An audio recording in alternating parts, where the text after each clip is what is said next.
Hello students, good morning. Class BA semester first subject है जो English literature, उसका हम 5th चैप्टर कर रहे थे। आपकी बुक है जो English pros, the selection of English pros, उसका 5th चैप्टर था हैप्पी मैन। इसमें हमने राइटर है जो बर्नार्ड रसेल, उसने बताया था कि हैप्पी मैन की एक इमेज बना रहा है कि आज के टाइम का इंसान नहीं होगा, आने वाले टाइम में जो होगा हैप्पी मैन, वो किस तरह से हैप्पी रह सकता है। उसके बचपन से लेके उसकी एजुकेशन तक का हमने पार्ट है जो वो पिछली वीडियो में किया था। हमने पढ़ा था कि बर्नार्ड रसेल कहता है कि उसका बचपन है जो, वो उसके पेरेंट्स उसको प्यार करते होंगे, उसका बचपन बहुत अच्छा होगा, उसको खेलने की इजाज़त होगी, उसको डोंट्स डोंट्स डोंट्स ये नहीं होगा। बस जैसे हम बच्चों को कहते हैं ना, ये मत उठाओ, ये मत खाओ, ऐसा मत करो, वैसा मत करो, ये मत करो कहता उसकी लाइफ में नहीं होगा। वो उसको बाहर खेलने की परमिशन होगी, ठीक है, वो प्ले रूम में खेलेगा, उसका प्ले रूम बहुत अच्छा होगा, उसकी एक्टिविटीज़ होंगी जिससे उसकी बॉडी स्ट्रांग बनेगी, हेल्थी होगा वो, ठीक है, उसकी टोका टकाई नहीं की जाएगी। तो एजुकेशन के बारे में वो बताता है कि एजुकेशन है जो वो आगे इसको कंटिन्यू करता है कि उसकी एजुकेशन है जो वो बच्चों को कैसे दी जानी चाहिए। तो आगे हम पढ़ रहे हैं आज, I do not suggest that the cultural side of education should be ignored. कहता कि मैं ये नहीं कहता कि कल्चरल साइड है जो एजुकेशन की उसको इग्नोर करना चाहिए। I think on the contrary that is essential to the production of the sort of adult who best fits the modern words. कहता मुझे लगता है कि ये तो ज़रूरी है कि एक किस्म के इंसान को इस दुनिया में फ़िट होने के लिए मॉडर्न वर्ड में, ऐसा ना हो कि एजुकेशन आप पुराने टाइम की उठा लो और वो मॉडर्न टाइम में फ़िट ना हो पाए। मॉडर्न टाइम में फ़िट होने के लिए उसको production of sort of adults की ज़रूरत है। But I think that what is important in cultural education should be conveyed. पर कहता मैं ये सोचता हूँ कि कल्चरल एजुकेशन में इम्पॉर्टेंट है जो वो कैसे कन्वे करेंगे, कैसे रिसीव करेंगे at any rate in the early stage by methods far more attractive then those now usual. कहता है कि आपने कल्चरल स्टडी बच्चों को देनी है तो वो अट्रैक्टिव होनी चाहिए, इंटरेस्टिंग होनी चाहिए। ये ना हो कि आपने उसको पढ़ाया, रट्टा लगाया और वो बोलना शुरू कर दिया उसने। नहीं, जिस चीज़ में बच्चे का इंटरेस्ट है, जो बच्चे को चीज़ अच्छी लगती है, अट्रैक्ट करती है, उस तरह के मेथड्स हैं जो वो यूज़ करने चाहिए पढ़ाने के लिए। History and geography should be taught at the first by means of cinema. वो कहते हैं कि जोग्राफी और हिस्ट्री है जो वो सिनेमे के मीन से पढ़ाई जानी चाहिए, मतलब कि मूवीज़ के द्वारा आप हिस्ट्री और जोग्राफी बच्चों को पढ़ाओ। When taught in this way, जब आप इस तरीके से पढ़ाओगे, दे विल गिव प्लेजर, उनको खुशी मिलेगी, attention will be sustained, attention है जो वो बच्चों की बढ़ेगी, and therefore the impression will be less temporary, और उनकी जो याद शक्ति है, इम्प्रेशन है, वो टेम्प्ररी नहीं रहेगा, वो परमानेंट हो जाएगा। जैसे हमने कोई फ़िल्म देख ली तो हमें वो याद रहती है ना, इस मूवी में ये था, इस मूवी में वो था, पर जब हम कोई चैप्टर पढ़ते हैं तो हमें वो इतना टाइम याद नहीं रहता। हाँ पढ़ा था, पता नहीं उसमें क्या था, शायद ये था, हम ऐसा बोलते हैं ना। पर मूवी हम झट से बता देते हैं, हाँ मूवी में ये हीरो था, मूवी में उसने ऐसा कहा था। इवन कि हम तो डायलॉग भी याद रखते हैं हीरोज़ के, उसने ऐसे बोला था उसको, उसने इस तरह से बोला था उसको। तो ये क्या है कि हम बच्चों को मूवीज़ के माध्यम से पढ़ाएं, बच्चों को दिखा के पढ़ाएं। देखने से मेमोरी है जो वो ज़्यादा परमानेंट रहती है, ना कि पढ़ने से। तो इस तरह से वो कहता है कि मेमोरी है जो वो टेम्पररी नहीं रहेगी, वो परमानेंट हो जाएगी। In spite of the reforming movement there is still among educators too much St. Augustine's feeling that education should cure pernicious bathinsomeness and that we enjoy without effort। वो बोलता है कि सेंट अगस्टियंस जो है वो फील करते हैं, एजुकेटर्स हैं, कि बच्चों को इंजॉय करवाना चाहिए पढ़ाते वक्त बिना किसी एफ़र्ट के, ताकि उनके एफ़र्ट्स ना लगे, वो पढ़ भी लें और उस चीज़ को इंजॉय भी कर लें। cannot have much educational value, I think this is the contrary of the truth। कहते कि एजुकेशनल वैल्यू इससे मतलब एफर्ट से नहीं होनी चाहिए, मुझे ऐसा लगता है। I should have children learn through the cinema the whole epic paranormals pithecanthropes to the White House. कहता है कि अगर मैं चाहूँ तो मैं बच्चों को जो सिनेमे के ज़रिए पढ़ाऊँगा, जो भी एपिक्स होते हैं जिसमें नाइट्स होते हैं, नाइट्स मतलब योद्धे जो आपस में लड़ते हैं, जैसे कि रामायण महाभारत आपने देखी होगी, उसमें लड़ाइयाँ होती हैं ना, तो वो एपिक्स होते हैं। I would have children made aware in the same way of the manners and custom of tribes and nations utterly remote from their own। कहता है कि मैं इसी ज़रिए उनको इसी सेम तरीके से उनको मैनर्स और कस्टम्स हैं जो ट्राइब्स के और नेशंस के, वो भी सिखाऊंगा। I would have them when they happen to meet a Zulu not feel that he is something strange and remote but think to themselves। कहता है कि इस तरह जब उनको मूवीज़ के ज़रिए पढ़ाऊँगा तो उनके सामने जब जुलू आएगा, मतलब कोई करेक्टर आएगा, तो उनको ऐसा नहीं लगेगा कि ये कोई स्ट्रेंज है, उनको ऐसा लगेगा कि ये तो हम ही हैं। तो बच्चों को रियल फील कराने के लिए मूवीज़ के ज़रिए पढ़ाना चाहिए। जैसे कि हम कोई मूवी देखते हैं, मूवी का हीरो देखा, कभी हम मॉल्स में चले गए, चंडीगढ़ चले गए, वहाँ पे हमें कोई हीरो जाता दिख गया तो हम वो मतलब शोर डालना शुरू, ये तो गिप्पी गरेवाल है, ये तो अमरिंदर गिल है, बोलते हैं ना। तो वो क्या है, अगर आप बुक्स में पढ़ोगे कोई मूवी, उसमें गिप्पी गरेवाल करैक्टर होगा, उसमें अमरिंदर गिल करैक्टर होगा, आपको नहीं पता वो कैसे हैं, आपको नहीं पता वो है या नहीं है, पर जब आप मूवी देख रहे हो वो आपके एकदम से सामने आ जाते हैं तो आप चिल्लाते हो ना, ये तो वो हीरो है, ये तो वो हीरो है, ये तो हम जैसा है ना। तो इसी तरह से राइटर कहता है कि उसको मूवीज़ के ज़रिए जब हम पढ़ाएंगे तो उनके सामने वो करैक्टर आएगा जब, ठीक है, तो उनको वो अपने जैसा ही फील होगा, कोई स्ट्रेंजर नहीं लगेगा, नहीं लगेगा। Yes I know how he behaves because I saw the movie about him. वो बच्चे कहेंगे जब उनके सामने आएगा कि हाँ इसको तो मैं जानता हूँ, इसके बारे में मैंने मूवी देखी है। Education conducted on these lines would do more than many books to cure vision in space and time and to make children realize that actual human beings with actual feeling can be over words very different from the people among whom they live but inwardly composed of the same human material। जब हम book से बहुत सारे book से पढ़ते हैं तो हमें इतना नहीं पता चलता, पर बच्चे जब देखते हैं उसको तो रियलाइज़ करते हैं कि ह्यूमन बींग्स एक्चुअल में हमारे जैसे हैं, उनमें हमारी जैसी फीलिंग्स हैं, हमारी तरह वो रहते हैं, सेम ह्यूमन मटेरियल है।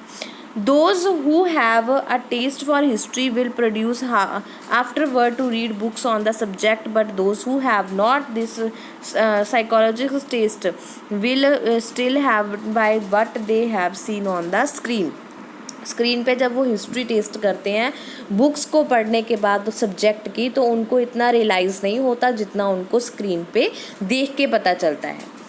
Similar principles apply to the artistic side of education. इसी तरह ही आर्टिस्टिक आर्ट का हमारी लाइफ में बहुत इंपॉर्टेंट है। पहले पैराग्राफ में उसने कल्चर एजुकेशन की बात की, अब वो आर्टिस्टिक साइड है जो एजुकेशन की। आपने छोटे होते क्लासेस में ड्राइंग का पीरियड होगा आपका, है ना, आर्ट एंड क्राफ्ट का पीरियड होगा, तो वो क्यों होते हैं, ताकि हमारे आर्ट एंड क्राफ्ट को बढ़ावा मिले, हमें जो इंटरेस्ट है हम उसको पैदा कर सकें। Opportunity for literature, music and painting should be given to those who like them। Writer कहता है कि उन बच्चों को इस बात की मौके देने चाहिए लिटरेचर, म्यूज़िक और पेंटिंग की, अगर उन्हें पसंद है। But nobody should be made of drudgery at them, पर इन पे थोपे नहीं जाने चाहिए। अगर उनको पसंद है, जैसे हमें म्यूज़िक पसंद है, किसी को पेंटिंग करना बहुत अच्छा लगता है, किसी को लिटरेचर पढ़ना बहुत अच्छा लगता है, तो अलग अलग इंटरेस्ट होते हैं ये। अगर ये किसी को है तो मौका देना चाहिए, पर उन पर थोपना नहीं चाहिए, धक्के से उनको नहीं पढ़ाना चाहिए। Their purpose is to give pleasure, इसका पर्पस क्या होता है, खुशी देना। And it is shocking sight to see disciplinary making them into the means of torture. पर अगर हम इसकी दूसरी साइड देखें तो ये टॉर्चर करने का काम भी करते हैं जब हम इनके साथ धक्का करते हैं। Children are made to learn bit of Shakespeare by heart. बच्चे जो होते हैं शेक्सपियर को दिल से पढ़ते हैं, with the result that ever after they associate him with pedantic boredom. तो वो बच्चे हैं जिसका रिज़ल्ट क्या होता है कि वो उसके साथ मिल जाते हैं। If they could meet him in the flesh, अगर उसको देख के पढ़ें, वो सामने हो फिर पढ़ें, full of jollity and ale they would be astonished and if they had never heard of him before they might be led. पर अगर उन्होंने उसके बारे में पहले कभी ना सुना हो तो उनके साथ क्या होगा? by his jollity to see what he had written, but if at school they had been mollified against him they will never be able to enjoy him। अगर उन्होंने उसके बारे में पहले कभी सुना नहीं होगा, पिक्चर्स नहीं देखी होंगी, तो वो उसको क्या होंगे, इंजॉय नहीं कर पाएंगे। The most sort of thing applies to must lesson must music lesson. इसी तरह से म्यूज़िक लेसन के साथ होता है human beings have certain capacities to enjoyment. आदमी के अंदर इंजॉय करने के लिए एक कैपेसिटी होती है, but moralities and pedants them self of the apparent of these enjoyment. पर जब हम उनके ऊपर मॉरलिटीज़ वगैरह थोप देते हैं तो ये इंजॉयमेंट उनकी ख़त्म हो जाती है। And having extract what they consider the poison of pleasure, और उनकी खुशी में एक जहर घुल जाता है। They leave them dreary and dismissed and devoid of everything that given them value, और जो उनके लिए वैल्यू रखते हैं वो सब कुछ वो छोड़ देते हैं। Shakespeare did not right with a view of boring school children. Shakespeare है जो बोरिंग स्कूल चिल्ड्रन के बारे में कुछ नहीं लिखता। He wrote with a view to delighted his audience, वो सिर्फ अपने ऑडियंस को खुशी देने के व्यूज़ लिखता है। If he does not give you delight, अगर वो आपको खुशी ना देता, you had better ignore him, तो आप उसको इग्नोर करना पसंद करते।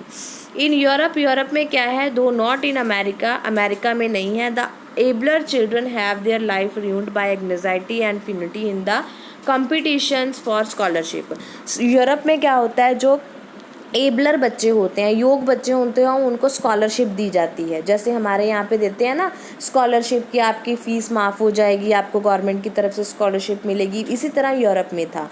पर यूरोप में क्या होता है कि कंपटीशन होता है कि जिसने मार्क्स ले लिए, जिसने कंडीशन को क्लियर कर दिया, ठीक है, वो स्कॉलरशिप ले लेगा। इससे क्या हो गया, उन बच्चों की जो एंग्जाइटी की वजह से, परेशानी की वजह से भी मैंने स्कॉलरशिप लेनी है, मैंने स्कॉलरशिप लेनी है, इस भागा दौड़ी में उनकी लाइफ है जो वो बिल्कुल ख़त्म हो गई। Many break down at the university, बहुत सारी यूनिवर्सिटीज़ ख़त्म हो गई। Many other as soon as their university career is ended, बहुत बच्चों का यूनिवर्सिटी करियर जो ख़त्म हो गया था।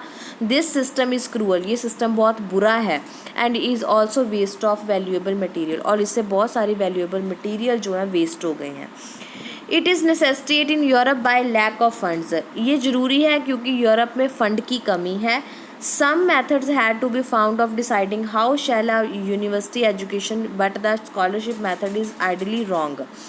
कहते ये डिसाइड करना ठीक है कि यूनिवर्सिटी एजुकेशन में इस फेलोशिप स्कॉलरशिप होनी चाहिए, पर स्कॉलरशिप मेथड है जो आइडली वो गलत है, क्योंकि इसके पीछे बच्चे अपनी लाइफ है जो वो ख़राब कर लेते हैं। Since it's ensured that a large propensity of those who succeeded in examination are endued by the spirit of struggle, exam की स्ट्रगल में बच्चों की लाइफ है जो वो ख़राब हो जाती है। This is part and parcel of the financial, ये है तो फाइनेंशियल बात, detected by the sports necessity of preferencing guns to butter. ये एक गन है, गन की तरह है जिसके आगे बटर लगा हुआ है स्कॉलरशिप का, कि आपने स्कॉलरशिप लेनी है। वो बटर दिखा के उनको अट्रैक्ट किया जा रहा है, पर उसके पीछे गन लगी होती है जिसकी वजह से बच्चों की लाइफ है जो वो पूरी ख़राब हो जाती है। And only secure world peace can afford a fundamental remedy, और जो वर्ल्ड पीस है जिसमें शांति है वही इसका कोई रेमेडी, कोई तोड़ निकाल सकता है। The happy man as I conceive him in the society of the future, happy man जिसके बारे में मैं आपको बता रहा हूँ वो फ्यूचर में है। Will have as such scholastic education as he chooses, उसको वही एजुकेशन स्कूल में मिलनी चाहिए जो उसने चूज़ की है। Without regard to ability in examination, जिसमें कोई एग्जामिनेशन ना हो। Most people who have little scholastic ability, बहुत लोग होते हैं जिनमें स्कॉलिस्टिक एबिलिटी जो होती है बहुत कम होती है। हैव ऑल्सो लिटल, उनमें एक छोटा सा और क्या होता है, taste for scholastic pursuit and few of them would wish to continue such pursuit after the age of 21। और बहुत कम लोग होते हैं जो स्कॉलरशिप को पा सकते हैं और ऐसे लोग जो होते हैं 21 ईयर के बाद अवेलेबल नहीं हो पाते हैं। इन एवरी सोसाइटी, हर सोसाइटी में, इवन यूटोपिया जो एक इमेजनरी सोसाइटी है, every healthy adult will be expected to do some kind of useful work. हर एक आदमी चाहता है कि वो कोई अच्छा काम करेगा। I think there should be opportunity for those who have exceptional taste of to work half time for half pay. कहता है कि क्योंकि हम पढ़ते क्यों हैं, ताकि हम अपनी अर्न कर सकें, कुछ मनी कमा सकें, जो कि हमारी लाइवलीहुड के लिए बहुत इंपॉर्टेंट है। तो राइटर कहता है कि उनको हाफ टाइम के लिए हाफ पे मिलना चाहिए, जितना उन्होंने काम किया उतना उसको पैसा मिल गया। This is important because the best work is usually consider worthless by contemporaries. आज के टाइम में बेस्ट वर्क है जो यूजली उसको वर्थलेस समझा जाता है, प्राइसलेस समझा जाता है। And it must possible for a man to devote a part of his time to think that others do not think worth doing. और जो बेस्ट काम करता है आदमी, उसको अपना काम जो पॉसिबली वो डिवोट कर सकता है अपना time. Such man will be exceptional, for others it would be possible given a sensible economic organisation. तो उनको क्या मिलना चाहिए, कि इकोनॉमिक्स ऑर्गेनाइजेशन मिलना चाहिए, सपोर्ट मिलनी चाहिए for them to be secure of the livelihood, ताकि उनकी जो लाइवलीहुड है, रोज़ की ज़िंदगी की ज़रूरतें हैं, वो सिक्योर हो सके। 6 आवर्स वर्क का डे, एक दिन में 6 घंटे का काम होना चाहिए। दिस इज़ नो हार्डशिप, इसमें कोई मेहनत का काम नहीं है। For idleness is no road to happiness, ना ही इसमें कोई ऐसा है कि हमारी जो हैप्पीनेस है वो ख़त्म हो जाएगी। There should be economical security for all who are not idle, जो काम नहीं कर रहे उनको भी इकोनॉमिकल सिक्योरिटी देनी चाहिए, ताकि उनकी ज़रूरतें हैं जो बेसिक, जैसे फूड है, घर है और कपड़े हैं, ये तो पूरे हो ही सकें। And even for those who are, if they are idle, through no fault of their own. और जिसमें काम करने की क्षमता है उसमें तो कोई फॉल्ट है ही नहीं, वो तो कमा ही लेगा। इन पर्सनल रिलेशंस, अब पर्सनल रिलेशन की बात आती है। पर्सनल रिलेशन में क्या है, हैप्पी मैन क्या करेगा, having been brought up in youth without the twin observation of sin and fear, वो पाप और डर की को अपने पास नहीं आने देगा। Will be free and genius and expansive regarding other people, वो दूसरों के लिए फ्री होगा, जीनियस होगा। Except where there is some definite reason to be contrary, उसके पास इस बातों के रीज़न होंगे, वो डरेगा नहीं, कोई पाप नहीं करेगा। as people with whom he cooperates rather than as competitor, वो कॉपरेट करेगा दूसरों के साथ, ये नहीं है कि दूसरों के साथ कंपटीशन करेगा कि तुम इतना कमाते हो मैं इतना कमाऊंगा, तुम इतना पढ़े हो मैं इतना पढ़ूंगा, ये नहीं होगा। वो दूसरे लोगों के साथ कॉपरेट करेगा। he will not be constantly inhabiting impulse to friendlessly for fear lest others should take advantage of him or should fail to respond, वो इतना भी फ्रेंडलीनेस नहीं होगा कि कोई उसके डर का फ़ायदा उठाएगा और उसका नुकसान करेगा, ठीक है, और उसको और वो फेल हो जाएगा। His attitude to others will be far more useful than in common in the present day, आज के टाइम में उसका दूसरों के लिए बिहेवियर अच्छा होगा, यूजफुल होगा। And in A 9 cases out of 10 the fact that this is his attitude will bring about a response that justify it, और जो 10 में से 9 केस ऐसे होंगे जिसमें से वो अपना एटीट्यूड दूसरों के प्रति जस्टिएबल रखेगा, दूसरों के साथ कोई नुकसान नहीं करेगा। Having learned while he was young, जब वो यंग होगा तब वो पढ़ेगा द इकोनॉमिक्स को पढ़ेगा। And politics of cooperation, politics की जो इकोनॉमिक और पॉलिटिकल कॉपरेशन है वो करेगा। And the habit of regarding human family as one, और हैबिट है फैमिली के प्रति उसकी अच्छी होगी। He will not instinctively think of foreigner nations as enemy, वो कभी भी अपने पड़ोसी देशों को दुश्मन नहीं मानेगा। And he will see war as the folly that it is, और वॉर है जो उसको कैसे देखेगा कि ये तो मूर्खों का काम है, ये नहीं होना चाहिए। अगर आने वाले टाइम में लोग ये सोचने लग जाएंगे तो ये जो वर्ल्ड है वो पूरा पीसफुल हो जाएगा, उसमें किसी को कोई एक दूसरे से कोई नफरत नहीं होगी, कोई एक दूसरे का नुकसान नहीं करेगा, लोग पीसफुली रह सकेंगे। ठीक है बेटा, आज तक के लिए इतना काफ़ी है। नेक्स्ट पार्ट में हम इस चैप्टर को कंप्लीट कर लेंगे। आज हमने कल्चरल एजुकेशन पढ़ी, आर्टिस्टिक एजुकेशन पढ़ी, पर्सनल रिलेशंस पढ़े और वर्किंग आवर्स पढ़े। जिसमें उसकी रोज़ की ज़रूरतों को पूरा करने की श्योरिटी दी गई है। तो हम इस चैप्टर में एक हैप्पी मैन के बचपन से लेके उसकी डेथ तक का एक पूरा लाइफ जो है जो राइटर ने बर्नार्ड ने बनाई है वो पढ़ेंगे कि एक आदमी आने वाले टाइम में खुश कैसे रह सकता है, हैप्पी मैन कैसे बन सकता है। आगे हम इस चैप्टर को कंटिन्यू करेंगे पार्ट 3 में। तब तक आप यहाँ तक पार्ट 2 को अच्छे से समझ लो, साथ में पार्ट 1 भी देख लो ताकि आपकी कंटिन्यूटी है जो वो बनी रहे। ओके बेटा, कोई बात समझ में नहीं आती तो आप मेरे को कमेंट बॉक्स में कमेंट करके कभी भी पूछ सकते हो। ओके बेटा, ओके, बाय बाय।